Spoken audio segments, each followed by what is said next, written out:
നമസ്കാരം.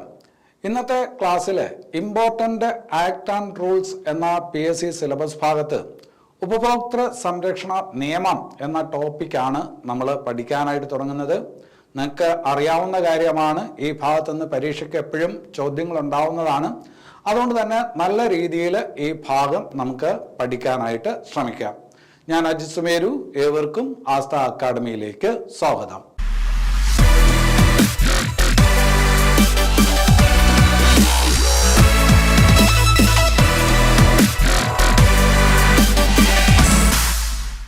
ശരി, നമുക്കറിയാവുന്ന കാര്യമാണ് ഇന്ത്യൻ പാർലമെന്റ് ആദ്യമായിട്ട് ഉപഭോക്തൃ സംരക്ഷണ നിയമം പാസാക്കുന്നത് 1986 പക്ഷെ 35 കൊല്ലങ്ങൾ കഴിയുമ്പോൾ അന്നത്തെ ആ ഉപഭോക്തൃ സംരക്ഷണ നിയമത്തിലെ അപാകതകൾ പലതും തിരിച്ചറിഞ്ഞുകൊണ്ട് മാറിയ കാലത്തിനനുസരിച്ച് പല കാര്യങ്ങളും മാറ്റണം അല്ലെ.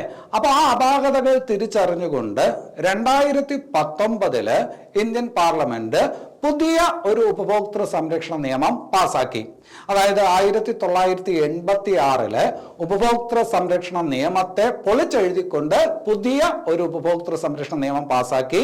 അതാണ് 2019 ഉപഭോക്തൃ സംരക്ഷണ നിയമം എന്ന് നമ്മൾ പറയുന്നത്. ഇത് പറയുമ്പോൾ ഒരു കാര്യം നിങ്ങൾ മനസ്സിലാക്കണം. 1986 ഉപഭോക്തൃ സംരക്ഷണ നിയമത്തിലുള്ള എല്ലാ കാര്യങ്ങളും മാറ്റി പകരം പുതിയത് കൊണ്ടുവന്നു എന്നല്ല. 1986 ഉപഭോക്തൃ സംരക്ഷണ നിയമത്തിലുള്ള പല കാര്യങ്ങളും ഏതിലുണ്ട്? 2019 ഉപഭോക്തൃ സംരക്ഷണ നിയമത്തിലുണ്ട്. അതോടൊപ്പം പുതിയ വ്യവസ്ഥകൾ ധാരാളം കൂട്ടിച്ചേർക്കുകയും കൂടി ചെയ്തു. അപ്പൊ അതാണ് 2019 ഉപഭോക്തൃ സംരക്ഷണ നിയമം. അപ്പൊ ആ നിയമത്തെ കുറിച്ചാണ് നമ്മൾ പഠിക്കാനായിട്ട് തുടങ്ങുന്നത്. അത് പഠിക്കാൻ തുടങ്ങുമ്പോൾ ഒരു ഉദ്ധരണി ആദ്യം നിങ്ങളുടെ മനസ്സിലോട്ട് വരണം. നിങ്ങൾ ആ ഉദ്ധരണി കേട്ടിട്ടുണ്ടാവും. ഏതെങ്കിലുമൊക്കെ വ്യാപാര സ്ഥാപനത്തിലോട്ട് പോകുമ്പോൾ ഈ ഉദ്ധരണി ബോർഡിൽ ഇങ്ങനെ വച്ചേക്കുന്നതായിട്ട് ഒരുപക്ഷെ നിങ്ങൾ കണ്ടിട്ടുണ്ടാവും. ആ ഉദ്ധരണി ഇങ്ങനെയാണ്: നമ്മുടെ സ്ഥാപനം സന്ദർശിക്കുന്ന ഏറ്റവും പ്രധാനപ്പെട്ട ആള് ഒരു ഉപഭോക്താവാണ്. അദ്ദേഹത്തിന് എന്തെങ്കിലും സേവനം ചെയ്തു കൊടുക്കുന്നതിലൂടെ അദ്ദേഹത്തോട് നമ്മൾ ഔദാര്യമല്ല കാണിക്കുന്നത്, മറിച്ച് സേവനം ചെയ്യാൻ ഒരവസരം നമുക്ക് തരുന്നതിലൂടെ അദ്ദേഹമാണ് നമ്മളോട് ഔദാര്യം കാണിക്കുന്നത്. വളരെ പ്രസിദ്ധമായിട്ടുള്ള ഒരു വാക്യമാണ്. ഇത് ആരുടെ വാക്യമാണെന്നറിയാമോ? ഇത് മഹാത്മാഗാന്ധിയുടെ വാക്യമാണ്. പരീക്ഷയ്ക്ക് ചോദിക്കാൻ സാധ്യതയുള്ളതാണ്. ഓർത്തു വെക്കുക. നമ്മുടെ സ്ഥാപനം സന്ദർശിക്കുന്ന ഏറ്റവും പ്രധാനപ്പെട്ട ആള് ഒരു ഉപഭോക്താവാണ്. അദ്ദേഹത്തിന് എന്തെങ്കിലും സേവനം ചെയ്തു കൊടുക്കുന്നതിലൂടെ അദ്ദേഹത്തോട് നമ്മൾ ഔദാര്യമല്ല കാണിക്കുന്നത്, മറിച്ച് സേവനം ചെയ്യുന്നതിന് ഒരു അവസരം നമുക്ക് തരുന്നതിലൂടെ നമ്മളോടാണ് അദ്ദേഹം ഔദാര്യം കാണിക്കുന്നത് അല്ലെ. നമ്മളെപ്പോഴും പറയാറുണ്ട് ഉപഭോക്താവ് രാജാവാണ്. ആ ഒരു കാര്യം അടിവരയിട്ട് ഉറപ്പിക്കുന്ന ഒരു വാക്യമാണ്. അപ്പൊ ആ ഉദ്ധരണി ആരുടേതെന്ന് ചോദിച്ചാല് മഹാത്മാ ഗാന്ധിയുടേതാണ്. ഇനി അത് കഴിഞ്ഞിട്ട് ദേശീയ ഉപഭോക്തൃ ദിനം. പരീക്ഷയ്ക്ക് എപ്പോഴും ചോദിക്കുന്ന ഒരു ചോദ്യമാണ്. ദേശീയ ഉപഭോക്തൃ ദിനമായിട്ട് ആചരിക്കുന്ന ദിവസം ഏതാണ്? ദേശീയ ഉപഭോക്തൃ ദിനമായിട്ട് ആചരിക്കുന്ന ദിവസം ഡിസംബർ 24. അതുപോലെ തന്നെ അന്താരാഷ്ട്ര ഉപഭോക്തൃ ദിനമുണ്ട്. അന്താരാഷ്ട്ര ഉപഭോക്തൃ ദിനമായിട്ട് ആചരിക്കുന്ന ദിവസം ഏതെന്ന് ചോദിച്ചാൽ മാർച്ച് 15. അപ്പോൾ ദേശീയ ഉപഭോക്തൃ ദിനം എന്ന് ചോദിച്ചാൽ ഡിസംബർ 24. അത് കഴിഞ്ഞിട്ട് അന്താരാഷ്ട്ര ഉപഭോക്തൃ ദിനം എന്ന് ചോദിച്ചാൽ അത് മാർച്ച് 15. ഇനി ഞാൻ പറഞ്ഞു 2019 ഉപഭോക്തൃ സംരക്ഷണ നിയമം എന്ന് പറഞ്ഞു അല്ലെ. ഒരു നിയമം എങ്ങനെയാണ് ഉണ്ടാകുന്നത്, എങ്ങനെയാണ് ഉണ്ടാക്കപ്പെടുന്നത് അല്ലെ, അതിനകത്തുള്ള നടപടിക്രമങ്ങൾ എന്താണ് എന്നൊക്കെ നമ്മൾ കോൺസ്റ്റിറ്റ്യൂഷന്റെ ക്ലാസ്സിനകത്ത് പഠിച്ചിട്ടുണ്ട് അല്ലെ. ഒരു ബില്ല് അവതരിപ്പിക്കണം, ലോക്സഭയിലും രാജ്യസഭയിലും അത് പാസ്സാവണം, അതിനകത്ത് പ്രസിഡന്റ് ഒപ്പുവയ്ക്കണം, അപ്പോഴാണ് ഒരു ബില്ല് എന്തായിട്ട് മാറുന്നത്? നിയമമായിട്ട് മാറുന്നത്. അപ്പൊ ഉപഭോക്തൃ സംരക്ഷണ നിയമം അത് നിയമമായിട്ട് മാറി എന്ന് പറഞ്ഞാല് അതിനകത്ത് രാഷ്ട്രപതി ഒപ്പിടുമ്പോഴാണ് അല്ലെ. അപ്പൊ ഉപഭോക്തൃ സംരക്ഷണ നിയമത്തിൽ രാഷ്ട്രപതി ഒപ്പിട്ടതെന്ന് ചോദിച്ചാല് അത് 2019 ഓഗസ്റ്റ് 9 ഉപഭോക്തൃ സംരക്ഷണ നിയമം അതിനകത്ത് രാഷ്ട്രപതി ഒപ്പിട്ടത്, അല്ലെങ്കിൽ വേറെ രീതിയിൽ നമ്മൾ പറയും ഉപഭോക്തൃ സംരക്ഷണ നിയമം എനാക്ട് ചെയ്തത് എന്ന് ചോദിച്ചാല് 2019 ഓഗസ്റ്റ് 9. നമ്മൾ നേരത്തെ പഠിച്ചിട്ടുള്ളതാണ്. കോൺസ്റ്റിറ്റ്യൂവന്റ് അസംബ്ലി ഇന്ത്യൻ ഭരണഘടന അംഗീകരിച്ചത് അല്ലെങ്കിൽ ഇന്ത്യൻ ഭരണഘടന എനാക്ട് ചെയ്തത് എന്ന് ചോദിക്കുമ്പോൾ 1949 നവംബർ 26 എന്നാണ് പറയുന്നത് അല്ലെ. ഇനി അത് നിലവിൽ വന്നതെന്ന് ചോദിക്കുമ്പോൾ 1950 ജനുവരി 26 എന്നാണ് പറയുന്നത് അല്ലെ. അതുപോലെ ഈ നിയമം, ഉപഭോക്തൃ സംരക്ഷണ നിയമം പാസാക്കപ്പെട്ടത് 2019 അറിയാം. പക്ഷെ അത് എന്നാണ് പ്രസിഡന്റ് ഒപ്പുവെച്ചതെന്ന് ചോദിച്ചാൽ കൃത്യമായിട്ട് പറയണം, 2019 ഓഗസ്റ്റ് 9. ഇനി ഈ നിയമം നിലവിൽ വന്നതെന്ന് ചോദിച്ചാൽ അത് 2019 2020 2020 ജൂലൈ 20. അപ്പോ പുതിയ ഉപഭോക്തൃ സംരക്ഷണ നിയമം 2019 ഉപഭോക്തൃ സംരക്ഷണ നിയമം നിലവിൽ വന്നത് 2020 ജൂലൈ 20. അപ്പൊ ആ രണ്ട് ഡേറ്റുകൾ തമ്മിലുള്ള വ്യത്യാസം ഓർത്തു വയ്ക്കണം. ഇനി രാജ്യസഭ പാസാക്കിയതെന്ന് ലോക്സഭ പാസാക്കിയതെന്ന് അങ്ങനെ പഠിക്കേണ്ട കാര്യമില്ല. പ്രസിഡന്റ് ഒപ്പുവെച്ചത് 2019 ഓഗസ്റ്റ് 9, അത് നിലവിൽ വന്നത് 2020 ജൂലൈ 20. അപ്പൊ ഞാൻ പറഞ്ഞു 1986 ഉപഭോക്തൃ സംരക്ഷണ നിയമത്തെ പൊളിച്ചെഴുതിയതാണ് അല്ലെ. അതിനകത്തുള്ള പല കാര്യങ്ങളുമുണ്ട്, അതോടൊപ്പം പുതിയ വ്യവസ്ഥകൾ കൂട്ടിച്ചേർത്തു. അപ്പൊ നമ്മുടെ പരീക്ഷയ്ക്ക് ധാരാളം പ്രസ്താവന രീതിയിലുള്ള ചോദ്യങ്ങൾ വരും അല്ലെ. അപ്പൊ അവിടെ നിങ്ങൾ മനസ്സിലാക്കേണ്ടതാണ് 2019 ഉപഭോക്തൃ സംരക്ഷണ നിയമത്തിൽ പുതുതായി ഉൾക്കൊള്ളിച്ചത് എന്തൊക്കെയാണ് എന്നുള്ളതൊന്ന് മനസ്സിലാക്കി വെക്കണം. അത് മനസ്സിലാക്കാനായിട്ട് ഒരു കാര്യം നിങ്ങളുടെ മനസ്സിൽ വേണം. 1986 എന്ന് പറയുമ്പോൾ ഇന്റർനെറ്റിന്റെ ഒരു കാലമൊന്നുമല്ല. ആ സമയത്ത് ഇന്ത്യയെ സംബന്ധിച്ചിടത്തോളം ഇന്റർനെറ്റിന്റെ കാലമൊന്നുമല്ല. പിന്നീട് കാലം കുറെ പുരോഗമിച്ചപ്പോ ഓൺലൈൻ ഇടപാടുകളായി അല്ലെ. വ്യാപാരത്തിനായിട്ട് ഓൺലൈൻ ഇടപാടുകളായി. നമ്മളിപ്പോ പല സാധനങ്ങളും വാങ്ങിക്കുന്ന ഓൺലൈനിലൂടെയാണ്. ആമസോണിലൂടെയും ഫ്ലിപ്കാർട്ടിലൂടെയും ഒക്കെയാണ് നമ്മൾ പല സാധനങ്ങളും വാങ്ങിക്കുന്നത്. സിനിമ പോലും ഇപ്പൊ ഓൺലൈനായിട്ട് കാണുന്ന രീതിയിലോട്ട് മാറി. അപ്പം വ്യാപാര സംസ്കാരത്തിൽ, ഉപഭോക്തൃ സംസ്കാരത്തിൽ ഒരുപാട് മാറ്റം വന്നു. ആ മാറ്റത്തിനനുസരിച്ചുള്ള പുതിയ വ്യവസ്ഥകൾ തീർച്ചയായിട്ടും എന്തിലുണ്ടാവും? പുതിയ ഉപഭോക്തൃ സംരക്ഷണ നിയമത്തിൽ ഉണ്ടാവും. അപ്പോൾ ഈ ഉപഭോക്തൃ സംരക്ഷണ നിയമത്തിൽ 2019 ഉപഭോക്തൃ സംരക്ഷണ നിയമത്തിൽ എന്തെല്ലാം കാര്യങ്ങളാണ് പുതുതായി ഉൾക്കൊള്ളിച്ചിരിക്കുന്നത്? പഴയതിനെ അപേക്ഷിച്ച് 986 അപേക്ഷിച്ച് ഇതിനകത്ത് എന്തെല്ലാം കാര്യങ്ങളാണ് പുതുതായി ഉൾക്കൊള്ളിച്ചിരിക്കുന്നത് എന്നുള്ളത് മനസ്സിലാക്കി വെക്കണം. ഇതിനകത്ത് ഇ കോമേഴ്സ് ഉൾപ്പെടുത്തി. ഇ കോമേഴ്സ് അല്ലെ. ഇ കോമേഴ്സ് എന്ന് പറഞ്ഞാൽ അറിയാം, നമുക്കറിയാം ഈ പറഞ്ഞ വാണിജ്യം എങ്ങനെയുള്ള ഈ ഇലക്ട്രോണിക് മാധ്യമങ്ങളിലൂടെയുള്ള വാണിജ്യം. അപ്പൊ ഇ കോമേഴ്സ് ഏതിന്റെ പരിധിയിൽപ്പെടുത്തി? 2019 ഉപഭോക്തൃ സംരക്ഷണ നിയമത്തിന്റെ പരിധിയിൽപ്പെടുത്തി. അപ്പൊ പരീക്ഷയ്ക്ക് മിക്കവാറും ചോദ്യം തരുന്നത് സ്റ്റേറ്റ്മെന്റ് രീതിയിലായിരിക്കും. ഈ ഭാഗത്ത് താഴെ തന്നിരിക്കുന്നത് 2019 ഉപഭോക്തൃ സംരക്ഷണ നിയമം അനുസരിച്ച് പുതുതായി ഉൾക്കൊള്ളിച്ചത് ഏത്, ഉൾക്കൊള്ളിക്കാത്തത് ഏത് എന്നൊക്കെയുള്ള രീതിയിൽ ചോദ്യം ചോദിക്കുമ്പോൾ അതിനകത്ത് എന്തൊക്കെ ഉൾക്കൊള്ളിച്ചു എന്നുള്ള ഒരു ധാരണ നിങ്ങൾക്ക് വേണം. ഇ കോമേഴ്സ് ഉൾക്കൊള്ളിച്ചു. ആ പ്രസ്താവന ശരിയാണോ തെറ്റാണോ? ആ പ്രസ്താവന ശരിയാണ്. ഇനി അത് കഴിഞ്ഞിട്ട് ഓൺലൈനായിട്ട് പരാതി നൽകാം. നമ്മൾ എന്തെങ്കിലും ഒരു സാധനം വാങ്ങിച്ചു, അതുമായി ബന്ധപ്പെട്ട് എന്തെങ്കിലും തർക്കമുണ്ടെങ്കിൽ നമുക്കിപ്പോൾ ഓൺലൈനായിട്ട് പരാതി നൽകാം അല്ലെ. ഡിജിറ്റൽ ഇന്ത്യ എന്ന് പറയുന്ന ഒരു കാലഘട്ടമാണ്. ഓൺലൈൻ ഒരുപാട് പ്രസക്തിയുള്ള ഒരു കാലഘട്ടമാണ്. അപ്പോൾ ഓൺലൈനായിട്ട് പരാതി നൽകാൻ ഉപഭോക്താവിന് അവസരം കൊടുക്കുന്നു 2019 ഉപഭോക്തൃ സംരക്ഷണ നിയമം. മറ്റത് നേരിട്ട് ചെന്ന് നമ്മൾ കോടതിയിൽ ചെന്നിട്ട് പരാതി കൊടുക്കേണ്ടി വരും. ഇപ്പൊ ഈ പറഞ്ഞ ഓൺലൈനായിട്ട് പരാതി കൊടുക്കാനുള്ള ഒരു അവസരം പുതിയ നിയമം നമുക്ക് പ്രദാനം ചെയ്യുന്നു. അടുത്ത എന്താണ്? വീഡിയോ കോൺഫറൻസ് വഴി ഹിയറിംഗ് എന്നതുകൊണ്ട് ഉദ്ദേശിക്കുന്നത് എന്താണ്? നമ്മൾ പരാതി കൊടുത്തു, പരാതി കൊടുക്കുമ്പോഴത്തേക്കും വാദിയെയും പ്രതിയെയും ഹിയറിംഗിന് വിളിക്കും അല്ലെ. വാദിയെയും പ്രതിയെയും ഹിയറിംഗിന് വിളിക്കും. ഇവിടെ ഇപ്പോ വാദി നമ്മളാണ്, നമ്മുടെ ഈ പറഞ്ഞ ഒരു കച്ചവടക്കാരനായിരിക്കും പ്രതിയായിട്ടുള്ളത്. അപ്പോ അവിടെ ഹിയറിംഗിന് നമ്മൾ പങ്കെടുക്കണം. പക്ഷെ ഇപ്പോ പുതിയ നിയമപ്രകാരം നമുക്ക് വീഡിയോ കോൺഫറൻസിലൂടെ ഹിയറിംഗിൽ പങ്കെടുക്കാം. ഒരു പക്ഷേ നമ്മള് വാദി എന്ന് പറയുന്ന ഡൽഹിക്കാരനായിരിക്കും, നമ്മൾ ഈ പറഞ്ഞ കൂത്തുപറമ്പുകാരനായിരിക്കും. അപ്പൊ ഇവർക്ക് രണ്ടുപേർക്കും, ഈ രണ്ട് വ്യത്യസ്ത സ്ഥലങ്ങളിലുള്ളവർക്ക് ഈ പറഞ്ഞ ഒരേ സമയത്ത് എന്ത് ചെയ്യാൻ പറ്റും? വീഡിയോ കോൺഫറൻസിലൂടെ ഹിയറിംഗിന് പങ്കെടുക്കാനായിട്ട് പറ്റും. അപ്പൊ അതൊരു പുതിയ വ്യവസ്ഥയാണ്. പിന്നെ അത് കഴിഞ്ഞിട്ട് വളരെ പ്രധാനപ്പെട്ടതാണ് താമസിക്കുന്ന സ്ഥലത്ത് പരാതി നൽകാം. താമസിക്കുന്ന സ്ഥലത്ത് പരാതി നൽകാം. ഉപഭോക്താവ് എവിടെയാണോ താമസിക്കുന്നത് അവിടെ പരാതി നൽകാം. പണ്ട് അങ്ങനെ ആയിരുന്നില്ല. ഇപ്പൊ ചണ്ഡീഗഡിലാണ് ഒരു സാധനം നിർമ്മിക്കുന്നത്, ഒരു കമ്പനി ഉള്ളത് ചണ്ഡീഗഡിലാണ്. ആ കമ്പനിയുടെ ഉൽപ്പന്നം നമ്മൾ കോഴിക്കോടൊന്ന് വാങ്ങിച്ചു. നമ്മൾ കോഴിക്കോടാണ് താമസിക്കുന്നത്, ചക്കിട്ടപ്പാറയാണ് താമസിക്കുന്നത്. അപ്പൊ ചക്കിട്ടപ്പാറയിലുള്ള നമ്മള് പഴയ നിയമം അനുസരിച്ചാണെങ്കിൽ എവിടെ പോകണം? ചണ്ഡീഗഡിൽ പോയിട്ട് ഈ പറഞ്ഞ പരാതി കൊടുക്കണമായിരുന്നു. ഇപ്പൊ അങ്ങനെയല്ല. ഉപഭോക്താവ് എവിടെയാണോ അവിടെ തന്നെ പരാതി നൽകുന്നതിനുള്ള അവസരമുണ്ട്. അപ്പോൾ താമസിക്കുന്ന സ്ഥലത്ത് തന്നെ പരാതി നൽകാം. പുതിയ വ്യവസ്ഥയാണ്. ഇനി അത് കഴിഞ്ഞിട്ട് വേഗത്തിൽ തർക്ക പരിഹാരം, അല്ലെ, ഉപഭോക്താവിന്റെ തർക്കം അല്ലെങ്കിൽ ആ തർക്കത്തിനുള്ള പരിഹാരം വേഗത്തിൽ ലഭ്യമാക്കുക. ഇപ്പൊ നമ്മൾ പഠിച്ചിട്ടുള്ളതാണ് justice delayed means justice denied എന്നാണ്. നമുക്ക് കിട്ടാനുള്ള നീതി, ന്യായം താമസിക്കും തോറും ശരിക്കും പറഞ്ഞാൽ നമ്മുടെ നീതി നിഷേധിക്കപ്പെടുകയാണ്. അപ്പോൾ നമ്മുടെ കോടതികളിലുള്ള കാര്യമൊക്കെ അറിയാം, വ്യവഹാരം ഇങ്ങനെ ഒരുപാട് നീണ്ടുപോകും.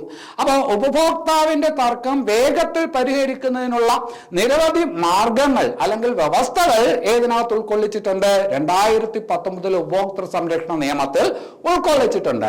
ഇനി അത് കഴിഞ്ഞിട്ട് മധ്യസ്ഥത, മീഡിയേഷൻ, ഈ ഉപഭോക്തൃ സംരക്ഷണ നിയമത്തിലുള്ള ഒരു കാര്യമാണ് മധ്യസ്ഥത. ഒരു അധ്യായത്തിൽ അതിനെക്കുറിച്ച് മാത്രമാണ് പറയുന്നത്.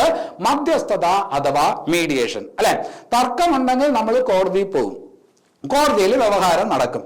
കോടതിയിൽ വ്യവഹാരം നടക്കുമ്പോഴത്തേക്ക് അത് നീണ്ടുപോകാനുള്ള സാധ്യതയുണ്ട്. അപ്പോ നിഷ്പക്ഷനായിട്ടുള്ള ഒരു മധ്യസ്ഥന്റെ സഹായത്തോടുകൂടി, മധ്യസ്ഥന്റെ ഇടപെടലിലൂടെ വാദിയുടെയും പ്രതിയുടെയും കാര്യങ്ങൾ കേൾക്കുകയും കേട്ട് ഈ പറഞ്ഞ തർക്കം എന്ത് ചെയ്യുന്നു, കോടതിക്ക് വെളിയിൽ വെച്ച് തന്നെ പരിഹരിക്കാനും പറ്റും. അപ്പൊ അതിനുള്ള വ്യവസ്ഥയും നിയമപരമായി ഈ നിയമത്തിൽ എന്ത് ചെയ്തിട്ടുണ്ട്? ഉൾക്കൊള്ളിച്ചിട്ടുണ്ട്. നിയമപരമായ മധ്യസ്ഥതയിലൂടെ എന്താണ്, തർക്ക പരിഹാരത്തിലുള്ള ഒരു അവസരവും ഈ നിയമം തരുന്നു, അല്ലെ. കോടതി വഴി തന്നെ പോകണമെന്നില്ല. ആ കോടതിയുടെ വ്യവസ്ഥകൾക്കനുസരിച്ച് നിയമപരമായിട്ട് ഒരു മധ്യസ്ഥന്റെ സഹായത്തോടു കൂടി വാദിക്കും പ്രതിക്കും അവരുടെ പ്രശ്നങ്ങൾ എന്ത് ചെയ്യാം, പറഞ്ഞു തീർത്ത് സെറ്റിലാക്കാനായിട്ട് പറ്റും. അപ്പം വേഗത്തിൽ പ്രശ്ന പരിഹാരം ഉണ്ടാവും. അത് തന്നെയാണ് ആദ്യം പറഞ്ഞത്, വേഗത്തിൽ തർക്ക പരിഹാരം. അതിനുള്ള ഒരു വ്യവസ്ഥയാണ് ഏത്? മധ്യസ്ഥത. അത് ഈ പറഞ്ഞ നിയമത്തിലുണ്ട്. അപ്പൊ ഈ മധ്യസ്ഥത അഥവാ മീഡിയേഷൻ എന്ന് പറയുന്ന വാക്ക് ഉപഭോക്തൃ സംരക്ഷണ നിയമത്തിൽ എന്താണ് ഉദ്ദേശിക്കുന്നതെന്ന് മനസ്സിലാക്കി വച്ചാല് ചോയ്സ് അല്ലെങ്കിൽ പ്രസ്താവന കാണുമ്പോൾ, ഈ വാക്ക് കാണുമ്പോൾ നിങ്ങൾ പതറത്തില്ല. അപ്പൊ അതൊന്ന് മനസ്സിലാക്കി വെക്കുക, മധ്യസ്ഥത. ഇനി അത് കഴിഞ്ഞിട്ട് ഈ നിയമത്തില് ഉപഭോക്തൃ സംരക്ഷണ അതോറിറ്റി എന്ന് പറയുന്ന ഒരു സ്ഥാപനത്തിന്റെ രൂപീകരണത്തെ കുറിച്ച് പറയുന്നു. ഈ നിയമപ്രകാരം പുതുതായി വരുന്ന ഒരു സ്ഥാപനമാണ് ഉപഭോക്തൃ സംരക്ഷണ അതോറിറ്റി. കുറച്ചുകൂടി വ്യക്തമായിട്ട് പറഞ്ഞാല് കേന്ദ്ര ഉപഭോക്തൃ സംരക്ഷണ authority, central consumer protection authority എന്ന് പറയുന്ന പുതിയൊരു സ്ഥാപനം ഈ നിയമത്തിൽ എന്ത് ചെയ്യുന്നു? പരാമർശിക്കുന്നു. അത് രൂപീകരിക്കണം എന്ന് നിർദ്ദേശിക്കുന്നു. അത് പറയുമ്പോൾ നിങ്ങൾ ശ്രദ്ധിക്കേണ്ട ഒരു കാര്യം, ഈ നിയമത്തില് പ്രധാനമായിട്ടും 3 സ്ഥാപനങ്ങളെ കുറിച്ച് പറയുന്നുണ്ട്. അപ്പൊ അതിന്റെ വ്യത്യാസമൊക്കെ മനസ്സിലാക്കിയാൽ മാത്രമേ ഉത്തരം എഴുതാനായിട്ട് പറ്റുള്ളൂ. ഒന്ന് ഉപഭോക്തൃ സമിതികൾ, 2 ഉപഭോക്തൃ കമ്മീഷനുകൾ, 3 ഉപഭോക്തൃ സംരക്ഷണ അതോറിറ്റി, കേന്ദ്ര ഉപഭോക്തൃ സംരക്ഷണ അതോറിറ്റി. അപ്പൊ ഈ നിയമത്തിൽ 3 സ്ഥാപനങ്ങളെ കുറിച്ച് പറയുന്നുണ്ട്. ഏതൊക്കെയാണ് ആ 3 സ്ഥാപനം? ഉപഭോക്തൃ സമിതികളെ കുറിച്ച് പറയുന്നുണ്ട്. അതെന്താണെന്ന് നമുക്ക് പിന്നീട് വിശദീകരിക്കാം. ഉപഭോക്തൃ സമിതികളെ കുറിച്ച് പറയുന്നുണ്ട്, ഉപഭോക്തൃ കമ്മീഷനുകളെ കുറിച്ച് പറയുന്നുണ്ട്, ഉപഭോക്തൃ കമ്മീഷനുകൾ അല്ലെങ്കിൽ ഉപഭോക്തൃ കോടതികൾ, കമ്മീഷനുകളെ കുറിച്ച് പറയുന്നുണ്ട്. പിന്നെ അത് കഴിഞ്ഞിട്ട് കേന്ദ്ര ഉപഭോക്തൃ സംരക്ഷണ അതോറിറ്റിയെ കുറിച്ച് പറയുന്നുണ്ട്. അപ്പൊ ഇതില് ആദ്യം പറഞ്ഞ 2 1986 ഉപഭോക്തൃ സംരക്ഷണ നിയമത്തിലുള്ളതാണ്. 1986 ഉപഭോക്തൃ സംരക്ഷണ നിയമത്തിലുള്ളതാണ്. ഇവിടെ ഇപ്പൊ നമ്മൾ പഠിക്കുന്നത് എന്താണ്? ഈ പറഞ്ഞ നിയമത്തിൽ പുതുതായി ഉൾക്കൊള്ളിച്ച വ്യവസ്ഥ ഏതെന്നാണ്. അപ്പോൾ ഈ നിയമപ്രകാരം പുതുതായി രൂപം കൊണ്ട സ്ഥാപനം ഏത് എന്ന് പരീക്ഷയ്ക്ക് ചോദിക്കും. 2019 ഉപഭോക്തൃ സംരക്ഷണ നിയമത്തിൽ പരാമർശിച്ചതിനനുസരിച്ച് പുതുതായി രൂപം കൊണ്ട സ്ഥാപനം ഏതെന്ന് ചോദിച്ചാൽ ഉപഭോക്തൃ സമിതി എന്ന് എഴുതിയാൽ തെറ്റ്, ഉപഭോക്തൃ കമ്മീഷൻ എന്ന് എഴുതിയാൽ തെറ്റ്. ഏതാണ് ശരി? കേന്ദ്ര ഉപഭോക്തൃ സംരക്ഷണ അതോറിറ്റി. അപ്പൊ അതിനെക്കുറിച്ച് വിശദമായിട്ട് നമുക്ക് പഠിക്കണം, പിന്നീട് പറയാം. അപ്പോ 3 സ്ഥാപനങ്ങളുണ്ട്. പക്ഷെ ഈ പറഞ്ഞതില് 2019 നിയമപ്രകാരം പുതുതായി വന്ന സ്ഥാപനം ഏത്? നല്ല ചോദ്യമാണ്. ഏതാണ്? കേന്ദ്ര ഉപഭോക്തൃ സംരക്ഷണ അതോറിറ്റി. ഇനി അത് കഴിഞ്ഞിട്ട് അടുത്തത് തെറ്റിദ്ധരിപ്പിക്കുന്ന പരസ്യങ്ങൾക്കെതിരെ കർശന നടപടി. പരസ്യങ്ങൾക്കെതിരെ കർശന നടപടി, അല്ലെ. അപ്പൊ നമ്മളൊരു പരസ്യം കണ്ടു, ആ പരസ്യത്തിൽ പറയുന്നത് ഈ സോപ്പ് വാങ്ങി തേച്ച് കുളിച്ചു കഴിഞ്ഞാല് നിങ്ങളുടെ ഈ പറഞ്ഞ എല്ലാ ചൊറിയും കുഴപ്പങ്ങളും ഒക്കെ മാറുമെന്നാണ് പറഞ്ഞത്. പക്ഷെ നമ്മളത് ഉപയോഗിച്ചപ്പോൾ സംഭവിച്ചത് ശരീരം മുഴുക്കുകയും ചൊറിച്ചിലായി.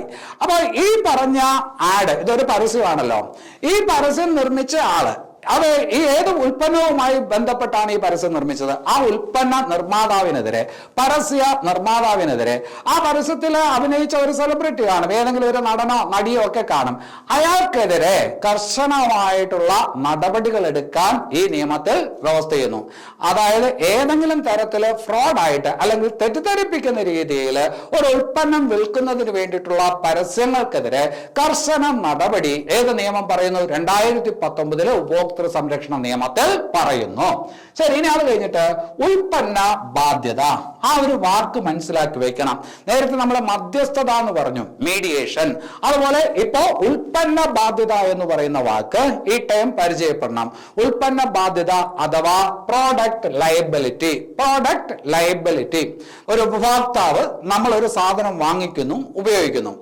ആ സാധനം നമ്മുടെ ജീവനോ അല്ലെങ്കിൽ നമ്മുടെ സ്വത്തിനോ ഏതെങ്കിലും തരത്തിൽ അപകടമുണ്ടാക്കുന്ന ഒന്നാണ് എങ്കിൽ അതിന്റെ നിർമ്മാതാവിനെതിരെ, അത് വിറ്റ കച്ചവടക്കാരനെതിരെ, അയാൾക്കെതിരെ നടപടി സ്വീകരിക്കാനായിട്ട് പറ്റും. കാരണം ആ ഉൽപ്പന്നത്തിന്റെ ബാധ്യത അവർക്ക് ഉണ്ട്.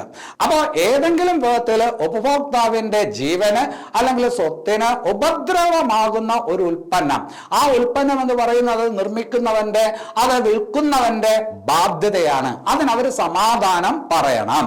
അപ്പൊ അതാണ് വേറൊരു വ്യവസ്ഥ, ഉൽപ്പന്ന ബാധ്യത. അപ്പോ 2019 ഉപഭോക്തൃ സംരക്ഷണ നിയമത്തിൽ പുതുതായി ഉൾക്കൊള്ളിച്ചത് എന്തൊക്കെയെന്ന് ചോദിച്ചാൽ ഈ പറഞ്ഞ കാര്യങ്ങളാണ് എന്നുള്ളത് മനസ്സിലാക്കി വെക്കുക. ഇനി അത് കഴിഞ്ഞിട്ട് വേറൊരു ഭാഗത്തോട്ട് വരാം. ഈ പറഞ്ഞ നിയമത്തില് 8 അധ്യായങ്ങളും 107 സെക്ഷനുമാണ് ഉള്ളത്. അപ്പൊ അത് മനസ്സിലാക്കി വെക്കണം. 2019 ഉപഭോക്തൃ സംരക്ഷണ നിയമത്തിൽ എത്ര അധ്യായങ്ങളുണ്ട് എന്ന് ചോദിച്ചാൽ 8 അധ്യായങ്ങളാണ്.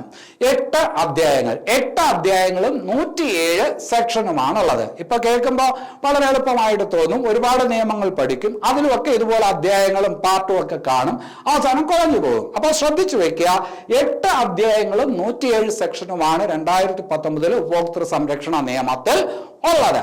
അതില് ഈ പറഞ്ഞ 8 അധ്യായം എന്ന് പറയുമ്പോൾ അതിൽ ആദ്യത്തെ അധ്യായത്തിന് പൊതുവെ എല്ലാ കാര്യങ്ങളും ഒക്കെ ഒന്ന് സൂചിപ്പിക്കുന്ന ഭാഗമാണ്. ഈ നിയമത്തിനകത്ത് ഉപയോഗിച്ചിരിക്കുന്ന കുറെ പദങ്ങളുണ്ട്. ആ പദങ്ങൾ എന്താണെന്നൊക്കെ വ്യക്തമാക്കുന്ന ഒരു ഭാഗമാണ് 1-ാമത്തെ അധ്യായം. ആ 1-ാമത്തെ അധ്യായത്തിലാണ് ഉപഭോക്താവിന്റെ നിർവചനം പറയുന്നത്. ഉപഭോക്താവ് എന്നതുകൊണ്ട് ഉദ്ദേശിക്കുന്നത് ആരാണ് എന്ന് നിർവചനം നൽകുന്നത് ഏതിലാണ്? അത് 1-ാമത്തെ അധ്യായത്തിലാണ്. അപ്പൊ ആ 1-ാമത്തെ അധ്യായത്തിൽ പറയുന്നു ഉപഭോക്താവ് എന്ന് പറയുന്നത് ആരാണ് എന്ന് വ്യക്തമാക്കാണ്. ഒരു സാധനം അല്ലെങ്കിൽ ഒരു സേവനം പണം കൊടുത്തോ കൊടുക്കാമെന്ന കരാറിലോ വാങ്ങുന്ന ഒരാളെയാണ് ഈ നിയമത്തിൽ എന്തെന്ന് വിളിക്കുന്നത്? ഉപഭോക്താവ് എന്ന് വിളിക്കുന്നത്. അല്ലെ, ഒരു സാധനം അല്ലെങ്കിൽ ഒരു സേവനം പണം കൊടുത്തോ പണം കൊടുക്കാമെന്ന കരാറിലോ വാങ്ങുന്നയാളെയാണ് എന്തെന്ന് വിളിക്കുന്നത്? ഉപഭോക്താവ് എന്ന് വിളിക്കുന്നത്. അല്ലെ, അപ്പൊ പണം കൊടുത്ത് വാങ്ങിച്ചിട്ടുണ്ടെങ്കിലാണ് ഉപഭോക്താവ് ആവുന്നത്. അപ്പൊ നിങ്ങൾക്ക് ഒരു സാധനം കിട്ടിയത് പണം കൊടുക്കാതെയാണ്, സൗജന്യമായിട്ടാണ്. നിങ്ങൾക്ക് ഒരു സേവനം കിട്ടിയത് സൗജന്യമായിട്ടാണ്. അപ്പൊ ഈ പറഞ്ഞ നിയമത്തിന്റെ പരിധിയിൽ ഉപഭോക്താവ് എന്നുള്ള രീതിയിൽ നിങ്ങൾ വരത്തില്ല. അപ്പൊ ആരാണ് ഉപഭോക്താവ്? അവിടെയും പ്രസ്താവന രീതിയിലുള്ള ചോദ്യങ്ങളാണ് മനസ്സിൽ കാണേണ്ടത്. അപ്പൊ പണം കൊടുത്ത് വാങ്ങിയ ഒരാള് അല്ലെങ്കിൽ പണം കൊടുക്കാമെന്ന കരാറിന്മേല് ഏതെങ്കിലും സാധനമോ സേവനമോ വാങ്ങിയ ആളെയാണ് ഉപഭോക്താവ് എന്ന് വിളിക്കുന്നത്. അപ്പോൾ സൗജന്യമായിട്ടൊരു സേവനം നിങ്ങൾക്ക് കിട്ടി, സൗജന്യമായിട്ടൊരു ഉൽപ്പന്നം കിട്ടി, അതിന്മേൽ എന്തെങ്കിലും തരത്തിലുള്ള തർക്കത്തിന് നിങ്ങൾക്ക് പോകാൻ അവകാശമില്ല. കാരണം നിങ്ങൾ ഉപഭോക്താവിന്റെ നിർവചനത്തിൽ വരുന്നില്ല. ഇനി അത് കഴിഞ്ഞിട്ട് മനസ്സിലാക്കേണ്ട ഒരു കാര്യം, പുനർവിൽപ്പനയ്ക്ക് ഒരു ഉൽപ്പന്നം നിങ്ങൾ വാങ്ങിച്ചു, അത് പുനർവിൽപ്പനയ്ക്ക് വേണ്ടിയിട്ടാണ് നിങ്ങൾ വാങ്ങിച്ച് മറിച്ച് വിൽക്കുകയാണ്. പുനർവിൽപ്പനയ്ക്കായിട്ട് നിങ്ങൾ ഒരു ഉൽപ്പന്നം വാങ്ങിച്ചിട്ടുണ്ടെങ്കിൽ നിങ്ങൾ ഏതിന്റെ പരിധിയിൽ വരത്തില്ല? ഉപഭോക്താവിന്റെ പരിധിയിൽ വരത്തില്ല. പുനർവിൽപ്പനയ്ക്കായിട്ട് ഒരു സാധനം വാങ്ങിച്ച് മറിച്ച് വിൽക്കാനായിട്ട് നിങ്ങൾ വാങ്ങിക്കുകയാണ്, അപ്പൊ നിങ്ങൾ ഉപഭോക്താവിന്റെ നിർവചനത്തിൽ വരുന്നില്ല. പുനർവിൽപ്പനയ്ക്ക് വാങ്ങിക്കുന്നയാള് ഉപഭോക്താവിന്റെ നിർവചനത്തിൽ വരുന്നില്ല. ഇനി എന്തെങ്കിലും വാണിജ്യ ആവശ്യങ്ങൾക്ക് വേണ്ടിയിട്ടാണ് നിങ്ങൾ സാധനം വാങ്ങിച്ചത്, നിങ്ങളുടെ വ്യക്തിപരമായിട്ടുള്ള ആവശ്യങ്ങൾക്കല്ല, വാണിജ്യ ആവശ്യങ്ങൾക്കായിട്ടാണ് നിങ്ങൾ ഒരു സാധനം വാങ്ങിച്ചത്, അങ്ങനെയാണെങ്കിലും നിങ്ങൾ ഉപഭോക്താവിന്റെ പരിധിയിൽ വരത്തില്ല. അപ്പൊ ഉപഭോക്താവ് എന്ന് ഉദ്ദേശിക്കുന്ന ആരെയാണ്? നമ്മളെയൊക്കെയാണ്, നമ്മളെപ്പോലുള്ള സാധാരണക്കാരനെയാണ് ഉദ്ദേശിക്കുന്നത്, ഇടനിലക്കാരെ അല്ല ഉദ്ദേശിക്കുന്നത്. അപ്പൊ പുനർവിൽപ്പനയ്ക്ക് വേണ്ടിയിട്ട് ഒരു സാധനം വാങ്ങിക്കുന്നയാള് ഉപഭോക്താവിന്റെ നിർവചനത്തിൽ വരത്തില്ല. വാണിജ്യ ആവശ്യങ്ങൾക്കായിട്ട് ഒരു സാധനം വാങ്ങുന്നയാള് ഏതിന്റെ നിർവചനത്തിൽ വരത്തില്ല? ഉപഭോക്താവിന്റെ നിർവചനത്തിൽ വരത്തില്ല. പണം കൊടുക്കാതെ ഒരു സാധനം വാങ്ങിച്ച അയാള് ഏതിന്റെ നിർവചനത്തിൽ വരത്തില്ല? ഉപഭോക്താവിന്റെ നിർവചനത്തിൽ വരത്തില്ല. പണം കൊടുക്കാതെ ഏതെങ്കിലും സേവനം കൈപ്പറ്റിയ ആള് അദ്ദേഹവും ഉപഭോക്താവിന്റെ നിർവചനത്തിൽ വരത്തില്ല. വരുന്നതാര്? അത് നിങ്ങൾ വ്യക്തമായിട്ട് മനസ്സിലാക്കണം. വരുന്നതാര്? പണം കൊടുത്തോ കൊടുക്കാമെന്ന കരാറിലോ ഒരു സാധനമോ സേവനമോ നിങ്ങൾ വാങ്ങിയിട്ടുണ്ട് എങ്കിൽ അവനെയാണ് എന്തെന്ന് വിളിക്കുന്നത്? ഉപഭോക്താവ് എന്ന് വിളിക്കുന്നത്. അപ്പൊ അത് മനസ്സിലാക്കി വയ്ക്കുക. ഇനി അത് കഴിഞ്ഞിട്ട് ഞാൻ പറഞ്ഞു 8 അധ്യായം ഉണ്ടെന്ന് പറഞ്ഞു. 1-ാമത്തെ അധ്യായത്തിലാണ് ഉപഭോക്താവിന്റെ നിർവചനം കൊടുത്തത്. അതെന്താണെന്ന് നമ്മൾ മനസ്സിലാക്കി. ഇനി അവിടെ തന്നെ പറയുന്ന ഒരു കാര്യമുണ്ട്, ഉപഭോക്താവിന്റെ അവകാശങ്ങൾ. അപ്പൊ അത് പരീക്ഷയ്ക്ക് ചോദിക്കുന്നത് ഇങ്ങനെയായിരിക്കും: ഉപഭോക്തൃ സംരക്ഷണ നിയമം 2019 പ്രകാരം എത്ര തരത്തിലുള്ള അവകാശങ്ങളാണ് നിയമത്തിൽ ഉറപ്പ് തരുന്നത്? എത്ര തരത്തിലുള്ള? 6 തരത്തിലുള്ള അവകാശങ്ങളാണ് ഈ നിയമം ഒരു ഉപഭോക്താവിന് ഉറപ്പ് നൽകുന്നത്. 6 തരത്തിലുള്ള അവകാശങ്ങൾ. അപ്പൊ ഇനി പരീക്ഷയ്ക്ക് ചോദിക്കും, ഈ പറഞ്ഞ താഴെ തന്നിരിക്കുന്നതിൽ ഉപഭോക്താവിന്റെ അവകാശമായിട്ടുള്ളത്, അവകാശമല്ലാത്തത് എന്നൊക്കെ പറഞ്ഞിട്ട് ഒരുപാട് കാര്യങ്ങൾ ഇങ്ങനെ തന്നിരിക്കും. അപ്പൊ ആ തരുന്ന കാര്യങ്ങൾ എന്തൊക്കെയാണ് എന്ന് എനിക്കിപ്പോ പറയാനായിട്ട് പറ്റത്തില്ല. അത് ചോദ്യകർത്താവിന്റെ സ്വഭാവം പോലെ ഇരിക്കും. അപ്പൊ നമുക്ക് പഠിക്കാൻ പറ്റുന്നത് എന്താണ്? ഉപഭോക്താവിന്റെ 6 അവകാശങ്ങൾ ഏതൊക്കെയെന്ന് മനസ്സിലാക്കി വെക്കാം. അത് മനസ്സിലാക്കി വെച്ച് കഴിഞ്ഞാൽ അല്ലാത്തതിന് നമുക്ക് എന്ത് ചെയ്യാൻ പറ്റും? ചോയ്സ് നിന്ന് എലിമിനേറ്റ് ചെയ്യാനായിട്ട് പറ്റും. അപ്പൊ ഉപഭോക്താവിന്റെ 6 അവകാശങ്ങൾ ഏതൊക്കെയാണ്? ഒന്ന്, സുരക്ഷിതത്വത്തിനുള്ള അവകാശം. ഞാൻ പറഞ്ഞു പ്രോഡക്റ്റ് ലയബിലിറ്റി. അത് നമ്മുടെ ഏതെങ്കിലും തരത്തിലൊരു ഉൽപ്പന്നം നമ്മുടെ ജീവനോ സ്വത്തിനോ കുഴപ്പമുണ്ടാക്കുന്നെങ്കിൽ നടപടിയെടുക്കാം, അല്ലെ? സുരക്ഷിതത്വത്തിനുള്ള അവകാശം. ഒരു സാധനം നമ്മൾ വാങ്ങിച്ചുപയോഗിക്കുമ്പോൾ നമുക്ക് സുരക്ഷിതമായിരിക്കണം. സുരക്ഷിതത്വത്തിനുള്ള അവകാശം. 2, അറിയുവാനുള്ള അവകാശം. ഒരു സാധനം വാങ്ങിക്കുമ്പോൾ ഇതിനകത്ത് എന്തൊക്കെയുണ്ട്, ഇത് എത്ര ക്വാണ്ടിറ്റി ആണ്, ഇതിനകത്ത് എത്ര ക്വാളിറ്റി ഉണ്ട്, ആ പറഞ്ഞ കാര്യങ്ങൾ നമുക്ക് അറിയണം. ഒരു മരുന്ന് വാങ്ങിക്കുമ്പോൾ ഇതിനകത്ത് എന്തെല്ലാം ചേർന്നിട്ടുണ്ട്, ഒരു ഉൽപ്പന്നം വാങ്ങിക്കുമ്പോൾ ഇതിനകത്ത് എന്തെല്ലാം ചേർന്നിട്ടുണ്ട് എന്നൊക്കെ നമുക്ക് അറിയണം. അപ്പൊ അറിയുവാനുള്ള അവകാശം ഉപഭോക്താവിനുണ്ട്. സുരക്ഷിതത്വത്തിനുള്ള അവകാശം ഉപഭോക്താവിനുണ്ട്. പിന്നെ തീർച്ചയായിട്ടും തെരഞ്ഞെടുക്കാനുള്ള അവകാശം, അല്ലെ? ഓപ്ഷൻസ് ചോയ്സ് അല്ല, തെരഞ്ഞെടുക്കുന്നതിനുള്ള അവകാശം, അല്ലെ? ഓപ്ഷൻസ് ചോയ്സ് എന്ന് പറഞ്ഞാൽ അറിയാമോ? ഓപ്ഷൻസ് ചോയ്സ് എന്ന് പറഞ്ഞാൽ അതിന്റെ മീനിങ് നോ ചോയ്സ്, വേറെ ഈ പറഞ്ഞ ചോയ്സ് ഒന്നുമില്ല, കിട്ടണം കൊണ്ട് പൊക്കോണം, അങ്ങനെ അല്ലല്ലോ. തെരഞ്ഞെടുക്കാനുള്ള അവകാശം, തെരഞ്ഞെടുക്കാനുള്ള അവകാശം. അപ്പൊ സുരക്ഷിതത്വത്തിനുള്ള അവകാശമുണ്ട്, അറിയുവാനുള്ള അവകാശമുണ്ട്, തെരഞ്ഞെടുക്കാനുള്ള അവകാശമുണ്ട്. ഇനി അടുത്തത് കേൾക്കുവാനുള്ള അവകാശം. കേൾക്കുവാനുള്ള അവകാശം. അതായത് കേൾക്കുവാനുള്ള അവകാശം എന്ന് പറയുന്നത് ഉപഭോക്താവ് പറയുന്നത് കച്ചവടക്കാരൻ കേൾക്കണം, ഉപഭോക്താവ് പറയുന്നത് ആ ഉൽപ്പന്നത്തിന്റെ നിർമ്മാതാവ് കേൾക്കണം. ഉപഭോക്താവിന്റെ ഭാഗത്ത് എന്തെല്ലാം കാര്യങ്ങളാണ് ഉൽപ്പന്നത്തെ കുറിച്ച് ഉള്ളത്, അവന് പറയാനുള്ളത് എന്നുള്ളത് കേൾക്കാൻ ഉൽപ്പന്നം ഉണ്ടാക്കുന്നവനും അത് വിൽക്കുന്നവനും എന്തുണ്ട്? അത് ബാധ്യതയുണ്ട്. അപ്പോ കേൾക്കുവാനുള്ള അവകാശം. ഉപഭോക്താവിനെ കേൾക്കണം, ഉപഭോക്താവിനെ കേൾക്കണം, ഉപഭോക്താവിനെ തിരഞ്ഞെടുക്കണം, ഉപഭോക്താവിന് എന്ത് വേണം? സുരക്ഷിതത്വം വേണം, ഉപഭോക്താവിന് അതിനകത്ത് എന്തെല്ലാം ഉണ്ട് എന്നറിയാനുള്ള അവകാശമുണ്ട്. ഇനി അത് കഴിഞ്ഞിട്ട് പരിഹാരം തേടാനുള്ള അവകാശം, അല്ലെ? ഒരു പന്ന ഉൽപ്പന്നമാണ് നമുക്ക് കിട്ടിയത്, വില കൊടുത്ത് നമ്മൾ വാങ്ങിച്ചു, ഒരുപാട് കഷ്ടപ്പെട്ട കാശ് കൊടുത്ത് നമ്മൾ ഒരു ഉൽപ്പന്നം വാങ്ങിച്ചു, നമുക്ക് കിട്ടിയത് ഒരു 4-ാം കിട ഉൽപ്പന്നമാണ്. അങ്ങനെയാണെങ്കിൽ നമുക്ക് എന്ത് വേണം? പരിഹാരം വേണം, അതിനൊരു പരിഹാരം വേണം, അല്ലെ? അതിന് നമുക്ക് എന്തായാലും നഷ്ടപരിഹാരം നമുക്ക് കിട്ടിയേ പറ്റൂ. അപ്പൊ പരിഹാരം തേടാനുള്ള അവകാശം, പരിഹാരം തേടാനുള്ള അവകാശം. ഇനി അത് കഴിഞ്ഞിട്ടോ ഉപഭോക്തൃ അവബോധത്തിനുള്ള അവകാശം. അതാണ് ഇപ്പൊ ഞാൻ ചെയ്തുകൊണ്ടിരിക്കുന്നത്. നമുക്ക് ഈ നിയമത്തെ കുറിച്ച് അറിയത്തില്ല, എന്തെല്ലാം അവകാശങ്ങൾ നമുക്കുണ്ട് എന്ന് അറിയത്തില്ല, നമ്മളെ ആരെങ്കിലും പറഞ്ഞ് ബോധ്യപ്പെടുത്തണം. അപ്പൊ നമ്മുടെ അവകാശങ്ങൾ എന്താണ്, നമുക്ക് എന്തെല്ലാം കിട്ടണം എന്നുള്ളത് നമുക്ക് അറിയേണ്ടതായിട്ടുണ്ട്. അതാണ് ഉപഭോക്തൃ അവബോധത്തിനുള്ള അവകാശം. അതിനു വേണ്ടിയിട്ട് ഒരുപാട് സന്നദ്ധ സംഘടനകളുണ്ട്, ഒരുപാട് ഈ പറഞ്ഞ സർക്കാർ സംവിധാനങ്ങളുണ്ട്. അത് ഏതിനു വേണ്ടിയിട്ടാണ്? ഈ ഉപഭോക്തൃ അവബോധത്തിനുള്ള അവകാശം അതിന്റെ ഭാഗമായിട്ടാണ്.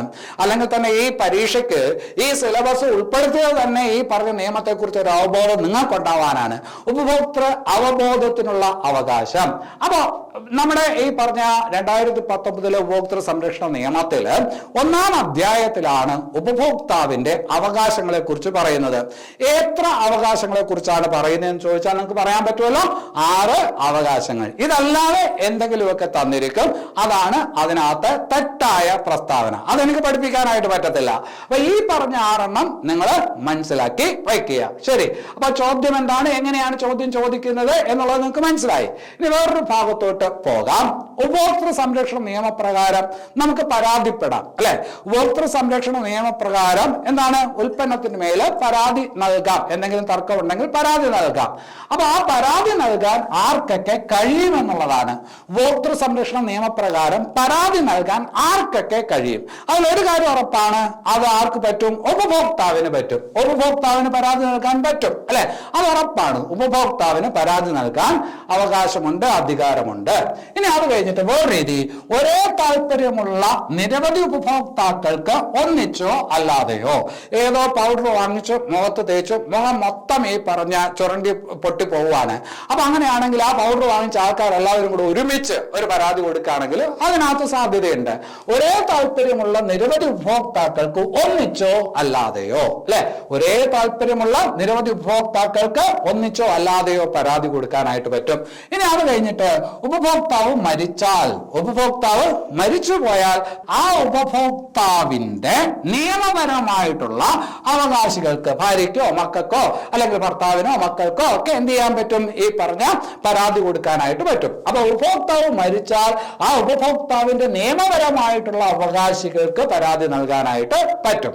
ഇനി അത് കഴിഞ്ഞിട്ട് ഉപഭോക്താവ് പ്രായപൂർത്തിയായ ആൾ അല്ലെങ്കിൽ, കൊച്ചിന് 12 വയസ്സേ ഉള്ളൂ, കടയിൽ പോയി ഒരു ചോക്ലേറ്റ് വാങ്ങിച്ചു കഴിച്ചു, ഇപ്പൊ ശരീരം മുഴുക്കുകയും ചൊറിച്ചിലാണ്. അപ്പൊ ആ കൊച്ചിന് പരാതി കൊടുക്കാനായിട്ട് പറ്റൂല, കാരണം കൊച്ചിന് പ്രായപൂർത്തിയായിട്ടില്ല.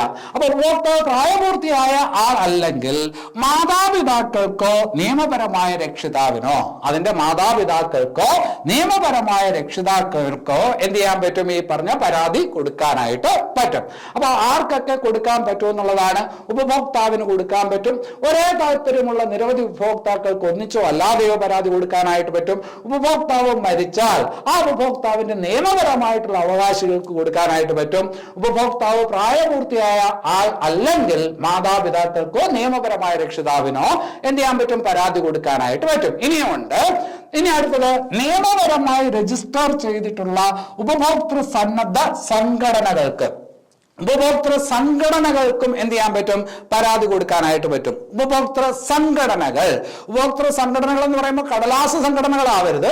നിയമപരമായി രജിസ്റ്റർ ചെയ്തിട്ടുള്ള ഉപഭോക്തൃ സന്നദ്ധ സംഘടനകൾക്ക് പരാതി കൊടുക്കാനായിട്ട് പറ്റും. പിന്നെ അത് കഴിഞ്ഞിട്ട് തീർച്ചയായിട്ടും കേന്ദ്ര സംസ്ഥാന സർക്കാരുകൾക്കും ഈ പറഞ്ഞ ഉൽപ്പന്നത്തിനെതിരെ അല്ലെങ്കിൽ ഈ പറഞ്ഞ നിർമ്മാതാവിനെതിരെ പരാതി കൊടുക്കാനായിട്ട് പറ്റും, അല്ലെ? കേന്ദ്ര സംസ്ഥാന സർക്കാരുകൾക്ക്. ഇനി അത് കഴിഞ്ഞിട്ട് അടുത്തത് വളരെ പ്രധാനപ്പെട്ടത്, കേന്ദ്ര ഉപഭോക്തൃ അതോറിറ്റിക്ക്, കേന്ദ്ര ഉപഭോക്തൃ സംരക്ഷണ അതോറിറ്റിക്ക് പുതുതായിട്ട് ഒരു സ്ഥാപനം വന്നു എന്ന് പറഞ്ഞല്ലോ ഈ നിയമത്തിന്റെ അടിസ്ഥാനത്തിൽ. കേന്ദ്ര ഉപഭോക്തൃ സംരക്ഷണ അതോറിറ്റിക്കും എന്ത് നൽകാൻ പറ്റും? പരാതി നൽകാനായിട്ട് പറ്റും. അപ്പൊ നമ്മൾ പറഞ്ഞത് ഒരു ഉപഭോക്താവ് എന്നതുകൊണ്ട് ഉദ്ദേശിക്കുന്നത് ആരാണ്? ആരൊക്കെ ഉപഭോക്താവിന്റെ നിർവചനത്തിൽ വരത്തില്ല? 2019 ഉപഭോക്തൃ സംരക്ഷണ നിയമത്തിൽ പുതുതായി ഉൾക്കൊള്ളിച്ചിരിക്കുന്ന വ്യവസ്ഥകൾ എന്തൊക്കെയാണ്? ഈ പറഞ്ഞ 1-ാം അധ്യായത്തിൽ, ഈ നിയമത്തിലെ 1-ാം അധ്യായത്തിൽ പറയുന്ന ഉപഭോക്താവിന്റെ 6 അവകാശങ്ങൾ ഏതൊക്കെയാണ്? ഉപഭോക്തൃ സംരക്ഷണവുമായി ബന്ധപ്പെട്ട് ആർക്കൊക്കെ പരാതി നൽകാനായി പറ്റും എന്നുള്ളതിനകത്തൊരു വ്യക്തത വന്നോ? അടുത്തത് വേറൊരു ഭാഗത്തോട്ട് വരാം.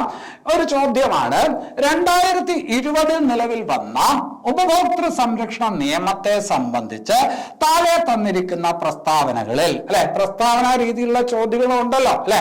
അപ്പൊ അത് ബോധ്യപ്പെടാൻ വേണ്ടിയിട്ടാണ് അങ്ങനെ ഒരു ചോദ്യ രീതി ഇവിടെ തന്നത്. 2020 നിലവിൽ വന്ന ഉപഭോക്തൃ സംരക്ഷണ നിയമത്തെ സംബന്ധിച്ച് താഴെ തന്നിരിക്കുന്ന പ്രസ്താവനകളിൽ, പ്രസ്താവന നമുക്ക് നോക്കാം. ഉപഭോക്തൃ സംരക്ഷണ നിയമപ്രകാരം 2 വർഷത്തിനുള്ളിൽ ഉപഭോക്താവിന് ലഭിച്ച സേവനത്തെ സംബന്ധിച്ചോ സാധനത്തിനെ സംബന്ധിച്ചോ ആണ് പരാതി നൽകാനായിട്ട് സാധിക്കുന്നത്. തർക്കപരിഹാരത്തിന് ഉപഭോക്താവിന് പരാതി നൽകാം, പക്ഷെ അതിനൊരു കാലാവധി പറഞ്ഞിട്ടുണ്ട്.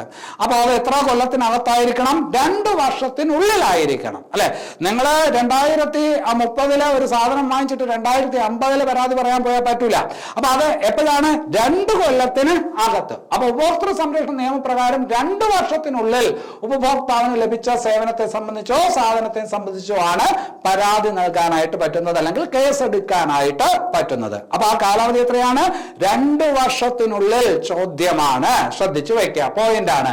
ഇനി അത് കഴിഞ്ഞിട്ട് ഉപഭോക്തൃ സംരക്ഷണ നിയമപ്രകാരം ഓൺലൈനായി പരാതി നൽകാം. ഓൺലൈനായി പരാതി നൽകാം. ശരിയായ പ്രസ്താവനയാണോ തെറ്റായ പ്രസ്താവനയാണോ? നിങ്ങൾക്ക് ഈസിയാണ്. ഓൺലൈനായി പരാതി നൽകാം. അതുപോലെ തന്നെ ഓൺലൈനായിട്ട് വീഡിയോ കോൺഫറൻസ് വഴി നമുക്ക് ഹിയറിംഗിൽ പങ്കെടുക്കാം, അല്ലെ? അപ്പൊ അത് ശരിയായ പ്രസ്താവനയാണ്. അപ്പൊ ഈ 2 പ്രസ്താവനകൾ ഇവിടെ എന്താണ്? ശരിയാണ്. അപ്പൊ ഇന്ന് ഞാനിപ്പോ ഈ നിയമവുമായി ബന്ധപ്പെട്ട് പറഞ്ഞ കാര്യങ്ങളെല്ലാം പ്രസ്താവന രീതിയിലുള്ള ചോദ്യമാകാനാണ് സാധ്യത. അതുകൊണ്ടാണ് ഇത്രയും വിശദീകരിച്ചത്. അപ്പൊ ഈ നിയമം പൂർണ്ണമായിട്ടില്ല. നമ്മൾ 1-ാമത്തെ അധ്യായത്തിലെ കുറച്ച് കാര്യങ്ങൾ മാത്രമാണ് പറഞ്ഞത്. ബാക്കിയുള്ള കാര്യങ്ങൾ അടുത്ത ക്ലാസ്സിൽ പറയാം. അപ്പൊ ഈ ക്ലാസ് ഇവിടെ അവസാനിക്കുന്നു. എല്ലാവർക്കും നല്ലത് വരട്ടെ. നന്ദി.